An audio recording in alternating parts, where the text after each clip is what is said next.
Inilah bola sepak kita kena terima hakikat. Itu kata bekas jurulatih PDRM FC Fauzi Pilus bila isu pengadilan dipersoal ketika saingan Liga Super baru saja membuka tirai minggu ini. Keputusan dilakukan oleh pengadil ketika perlawanan KL City bertemu Penang FC dianggap sebagai perkara subjektif. Ia terpulang kepada pengadil untuk buat keputusan berdasarkan situasi semasa ketika itu. Permintaan yang pertama dari Penang di babak pertama juga tidak dilayan oleh Tuan Muhammad Yassin. Satu lagi pertembungan dan kad kuning kali ini untuk Osman Fani.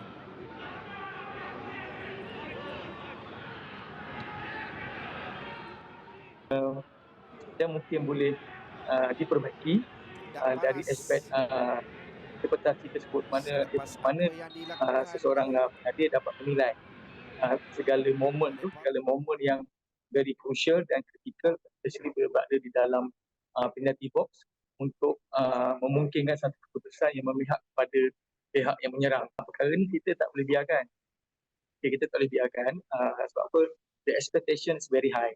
So all the referees yang mengendalikan setiap perlawanan itu mesti bersedia dari semua aspek dan segala kemungkinan boleh berlaku dan juga yang menyebabkan beberapa keputusan yang saya mention tadi yang tidak memihak kepada pasukan yang berharapkan sesuatu keuntungan. Setiap orang yang bertindak sebagai referee pada setiap perlawanan yang dijangka sengit dan sebagainya harus membuat keputusan yang lebih tepat. Saya harap ini dapat diambil pengajaran. Seperti dijangka, penggunaan VAR adalah cadangan terbaik untuk membantu buat keputusan yang lebih tepat, tetapi semua pihak perlu mengetahui kos tinggi diperlukan untuk penggunaan VAR secara menyeluruh di Malaysia. Dan VAR itu boleh membantu setiap pengadil untuk membuat review secepat mungkin untuk membetulkan atau untuk menilai dengan lebih teliti keputusan yang awal. Kemungkinan ada perubahan dan sebagainya. Dan kita memang menyokong jika VR itu dapat dilaksanakan secepat mungkin. Tapi of course semua orang tahu yang melibatkan posting yang amat tinggi. Dan bukan semua tim yang mampu, tapi inilah satu keputusan yang baik.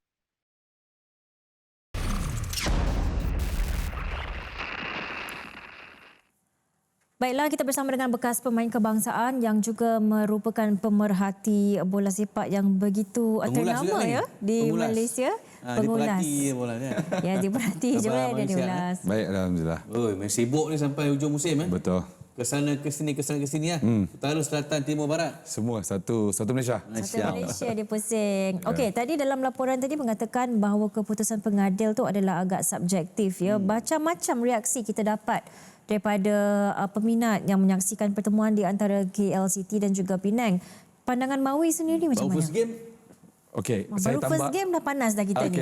Saya tambah sikit apa juga berlaku pada dua perlawanan lain antara Perak, Kedah, berlakunya 2 kad merah. Kemudian Selangor juga semalam dengan Kelantan United ada isu sedikit keputusan pengadil yang tidak jelas, tidak nampak situasi itu. Di mana pengadil nak buat keputusan, ada kena tangan bola ball tu hand tu bola situasi tu. So pada first game ni of course seperti macam pemerhati Fauzi Pilus maklumkan tadi, betul, first game semua orang nak menang. Tim akan turun dengan 100%, because langkah pertama perlawanan akan berkendakkan jaringan dan gol, terutama pasukan tuan rumah. Sudah tentu pasukan lawan selalunya datang dengan sedikit keadaan yang sukar untuk mendapat kemenangan, tapi ini permainan terbuka dan keputusan itu sedikit menggambarkan keputusan pengadil yang ada kurang tepat dan ada tepat. Boleh dipersoalkan lah. Ya. Okey, baik. Move on. Kita nak review lah aksi perlawanan pertama pembuka tirai Liga Super. Saya nak sentuh tentang kekalahan pasukan Perak yang tewas besar 4-1 kepada pasukan Kedah. Ya. Kita sempat mendengar komen daripada Dato' Lim Tiong Kim, ada pemain yang tidak mendengar arahan, kata beliau. Ya. Dan kita terkejut dengan kekalahan itu dengan barisan, memang dikatakan first game lah. Tetapi bagaimana Mawi melihat keputusan yang tidak dijangka, kekalahan yang saya kira besar, kekalahan pasukan Perak ke atas pasukan Kedah? Okey, first kali Akbar, mungkin saya ambil Perak tu di berdepan dengan pasukan apa. Okey, dari segi pasukan yang lawan tu adalah satu kelebihan di atas kertas terlebih dahulu. Dengan pengalaman faktor Nafuzi, pemain import selesai, semua bersedia, dah serasi dah bersama pasukan Kedah. Bersedia untuk bermain dengan Perak. Okey, untuk Perak kita tahu perjalanan persiapan mereka lebih kepada tertumpu mencari kesaksian pemain-pemain muda. Tiong Kim punya falsafah baru. So itu yang menyebabkan sedikit pertemuan perlawanan Perak ni tak nampak lebih kepada Perak hanya 3 minit awal saja kerana mereka dapat jaringan awal. Satu tindakan baik pada pemain muda membuat rematan tu gol tersebut. Tapi tidak cukup bertahan, tidak boleh bertahan lama dan asalkan Kedah bila dia dah on situasi gameplay, dia dah menguasai perlawanan dan dia comeback untuk beat Perak. So dekat situ kita nampak kalau Leon Tiong Kim cakap tidak mengikut arahan, itu atas alasan kerana pemain Perak pada saya dari head to head, pemain kepada pemain lawan tu mereka kekurangan segi pengalaman dan kekuatan. So itu kelebihan Kedah. Agree, setuju. Adakah perkara yang sama juga boleh kita perkatakan tentang pertemuan antara Sabah dengan pasukan PDRM? Sebab kalau lihat kepada Nadi Bola tadi, banyak kali coach mengatakan bahawa dia nak build up tim yang masih lagi muda, masih lagi baru. Bertemu dengan Sabah yang dibarisi pemain-pemain yang lebih berpengalaman, diketuai oleh jurulatih yang memang siapa tak kenal, satu dunia kenal Dato' Ong Kim Swee. So macam mana kita boleh rumuskan tentang kekalahan 4-0 PDRM ke atas Sabah, Maui? Okey, PDRM sama juga situasi yang berlaku dengan keadaan tu dengan pasukan Perak.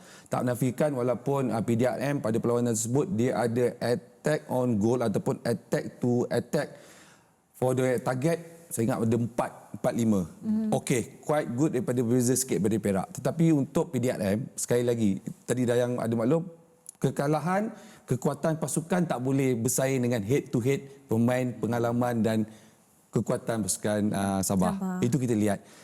Kalau saya lebih suka tengok atas kertas dulu sebab kita boleh tengok by statistik dengan data dekat situ, oh ini ada kelebihan, ini ada kekurangan. Of course Sabah kuat bermain di tempat sendiri. Kalau kita lihat jaringan-jaringan mereka daripada 4 gol itu semua is a teamwork goal, bukan daripada individu. Yes, of course Sadir Ramdhani memainkan peranan besar dalam pergerakan gol. Mungkin saya libatkan ke 4 gol tersebut, tetapi kelebihan faktor pengalaman Sabah menang. Okey, saya juga suka nak berkongsi bahawa sebenarnya bila game ni dah start kita nampak Sabah, kalau masa pre-season orang sebut KL Selangor mencabar JDT, tapi sekarang ni kita dah nampak bila first game Sabah boleh dikatakan boleh diletakkan kategori sama seperti Selangor yang mencabar JDT dan juga pasukan Kedah, pasukan KL misalnya. Okey, bila kita sebut tentang head to head tadi bila tengok head to head, okey, yang kenapa Sabah boleh menang dan kenapa Kedah boleh menang. Tapi kalau kita tengok head to head KL City FC dan juga Pulau Pinang, nampak ada gap kat situ. Kita ketepilah cerita soal pengadilan dalam game tu. Tetapi Penang berjaya mengikat pasukan KL 2 sama. Jadi kalau kita nak ikutkan head to head, saya rasa mungkin kalau ikut on paper KL boleh menang game tu. Dan tentu mereka boleh menang 2 gol leading sebelum Penang comeback untuk dapatkan jaringan dan kekurangan satu pemain. Ada lagi kad merah tu berlaku di situ.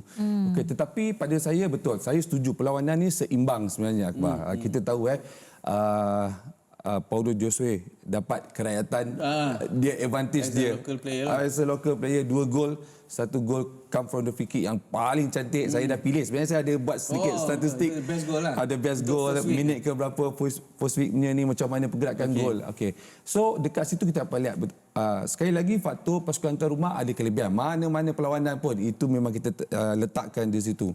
Tapi untuk balik kepada Pulau Pinang, saya tertarik dengan semangat teamwork yang baik daripada Penang. Sebab jarang-jarang ataupun susah berlaku nak comeback untuk dapatkan 2 gol. Betul, di tempat lawan lah. Di tempat lawan. Dan jaringan tu datang, first goal mereka datang daripada pemain bekas, pemain Kuala Lumpur City sendiri. Hadir menjadikan gol pertama. Kemudian pemain gantian yang masuk menjadikan gol. Saya rasa ini pertemuan yang seimbang. Pada masa sama, keputusan ini pun juga seimbang pada saya kerana kedua-dua pasukan tu ada kelebihan dan kekurangan dalam perlawanan ini. Tapi keputusan tu tepat. Ya, tapi ada ke KL City FC seri? Patutnya boleh menang. Of course lah, kalau kita lihat 2 gol awal mereka, itu yang saya masukkan Jose, tadi. Diorang skor ni minit 14 dan 71. Yang lebih menarik, yang perit sikit Bojan begitu emo tu, kerana 2 gol tu datang tak sampai 10 minit. Minit 73 dan 85. Wow. Oh, Fras. Fras apa sebenarnya? Betul. Terpaksa telan sikit lah macam alamak terjadilah pula. Okey, speaking of keputusan seri, begitu juga dengan pertemuan di antara Negeri Sembilan dengan pasukan Seri Pahang. Kedua-duanya nak menang, tapi pulang dengan satu mata je kan Akbar. So apa yang kita boleh sama kuat sama lihat macam Akbar katakan tadi. Baru sentuh pasal Casagrande lah. Dia muncul dia score first goal tu. Betul. Termasuk saya punya pilihan jaringan gol. Saya suka tengok benda macam tu. By gambaran gol tu boleh buat gambaran pasukan tu macam mana sebenarnya. Okey, Casagrande kita dapat maklum bahawa Devon keluarkan dia juga atas faktor dia tidak cergas sepenuhnya. So pemain macam ni by tactical sebenarnya Akbar. Kalau tak cergas tu sampai mana yang dia boleh pergi dan kita keluarkan. Itu yang berlaku pada, saya tambah sikit, Indra Putra yang berusia untuk Kelantan United. Turunkan by minutes tactical. So itu yang berlaku untuk pasukan Negeri Sembilan. Tapi yang menarik, mereka leading dulu, mereka menjaringkan gol dulu. So dekat situ konsisten semula ada pertukaran dan kita dapat maklum juga bahawa Devon juga mengakui bahawa kekurangan pemain import, tak susun, tak mengikut posisi pun tak cukup, dia ada kekurangan kat situ. Berdepan dengan pasukan Seri Pahang, saya anggap gol itu saya tak panggil gol bernasib baik daripada Malik Ma'arif, kerana jaringan itu datang daripada tandukan daripada pemain yang tidak memiliki ketinggian. Menarik sebenarnya gol tu. Memang dalam keadaan yang cantik. Tapi David Rowley pun dia memang kat mana-mana dia ada untuk buat passing yang... Yes, itu daripada David Rowley yang buat hantaran, dan pada minit saya ingat awal perlawanan pun 3-4 kali dia lolos di bahagian tengah dapat shot ke arah pasukan Negeri Sembilan. So saya dapat lihat ini pun fair, perlawanan yang seimbang, dan pada sama keputusan itu tepat untuk kedua-dua pasukan. Okey. Baik. Now, let we talk about Selangor. Okey. On paper dan sebelum game dah tahu dah memang dengan vibe dia, dengan preparation pre-season dia macam tu. Kita dapat tahu lah Selangor menang ni game ni. Jadi mungkin Mawi tengok game tu kan tadi. Okey. Selangor on the first game meraih keputusan walaupun ialah menang tipis 1-0 tapi still 3 mata. Ya. Bagaimana dengan Selangor dalam perlawanan yang pertama? Itu jawapan Akbar sebenarnya. Dia pun bermain buruk ataupun tak cantik, tak ikut plan. Yang penting 3 mata pada perlawanan pertama. Ya, betul. Saya akui sendiri sebenarnya Selangor tidak bermain dalam satu pasukan ataupun game yang sebenar-benarnya untuk mereka. Okay. Saya jangkakan ada lebih more tactical sikit dan individu pemain kat situ. Kita nak lihat sebenarnya mereka punya attack. South America tu. Yes, dan kita nak kelibat Siu. Faizal. Tapi dia melakukan tugas tu tapi tak ada impak yang banyak di bahagian attacking. Dan saya tertarik daripada Tan Chee Ho maklum tadi. Betul, sebenarnya saya pun dapat maklumat sebelum perlawanan. Tan Chee Ho menggunakan tactical set piece semua dari segi pergerakan untuk mencari jaringan. Kerana dia faham Thomas Tuchel punya tactical plan is bertahan satu tim yang baik. Jadi kita tengok tadi, gol tu bukan datang daripada permainan terbuka. Datang melalui set piece sepakan penjuru. Betul. Selepas yang tak silap saya 7 ke 8 sepakan penjuru tersebut, baru mereka dapat gol. Dan itu satu-satunya peluang yang jelas untuk mereka dapatkan gol. Okey, bila kita tanya dekat coaches, dia selalu kata tak nak tengok dah game yang lepas ni, semua nak move on, nak move forward. So esok ada satu perlawanan di mana pertemuan yang menarik juga sebenarnya, belum lagi mencatatkan kemenangan. Sudah pastinya both PDRM dan juga Perak mahu dapatkan 3 mata pertama. Gol, Yes, dua-dua boleh sempat gol. So now masa untuk menembus maruahnya. Apa yang boleh kita jangkakan daripada kedua-dua pasukan yang kita boleh katakan agak sangat memerlukan kemenangan ni, Mawi? Betul. Dah duduk standing nombor 13 dengan 14. Dua pasukan di bawah. Bukan. Bottom two. The bottom two. Betul tu. Ya, betul tu. So sekali lagi kita ambil faktor tuan rumah PDRM akan untuk terima Perak. Dan dua-dua tim ni of course kena dapat menang. Tapi pada masa sama, kalau nak suruh saya predict, bukan nak tengok saya tengok, daripada pada perlawanan pertama tu ada sedikit kelebihan pada pasukan PDRM berbanding dengan Perak. Of course Perak akan kehilangan 2 pemain key player, dua-dua tu satu centre back dan satu midfield. So dua posisi yang kritikal dekat Perak ketika ini. Dan for the attacking scoring punya pace untuk Perak agak kurang berbanding dengan PDRM.